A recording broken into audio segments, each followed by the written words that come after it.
அப்ப அவங்க என்ன செஞ்சாங்க, எங்கட வீட்லேருந்து அவங்களோட வீட்டுக்கு ஒரு 30 கிலோமீட்டர் தூரம்.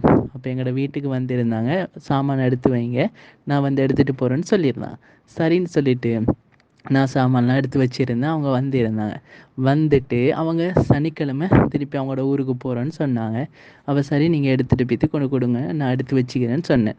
அப்ப அவங்க எல்லாத்தையும் எடுத்துட்டு போறதுக்கு வந்திருந்தாங்க. ஒரு 2 நாள் தங்கி போனாங்க. அப்ப வெள்ளிக்கிழமை அவங்களோட வீட்டுக்கு பக்கத்துல ஒருத்தவங்க வந்து கோல் எடுத்திருக்கிறாங்க. சாமான் வந்துட்டா அப்படின்னு சொல்லிட்டு. ஓ வந்துட்டு இருக்குது. நான் நாளைக்கு எடுத்துட்டு வரேன்னு சொல்ல, அவங்க சொன்னாங்க, "இல்ல எனக்கு இப்பவே வேணும்னு" சொல்லிட்டு 30 கிலோமீட்டர் தாண்டி மழையும் பெய்து ரெயின் கோட்டையும் போட்டுக்கொண்டு வாராங்க.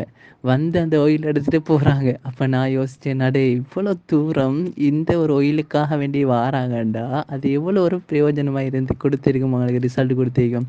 அப்பதான் எனக்கு இன்னும் இன்னும் இதா இருந்துச்சு, உறுதியா இருந்துச்சு. பார்த்தா அவங்களுக்கு வந்து வட்டக்கடியாம். அந்த வட்டக்கடியால அவதிப்பட்டு தான் பெஸ்ட் ஒரு தடவையாட்டியும் எடுத்து இருக்கிறாங்க. எடுத்து யூஸ் பண்ணி நல்ல ஒரு பிரயோஜனமும் அவங்களுக்கு குடுத்திருக்குது. அந்த வகையில தான் என்ன செஞ்சுக்கிறாங்க, இத அவ்வளோ அவசரமா வந்து எடுத்துக்கிட்டு போறதுக்கு காரணமா இருந்துச்சு. அப்ப எந்த அளவு ரிசல்ட் குடுத்திருக்கு இந்த ஆயில். உண்மையிலேயே பெஸ்ட்டான ஆயில் தான் ரிஷி ஆயில். அதாவது கம்பெனில சில சில ப்ராடக்ட் வந்து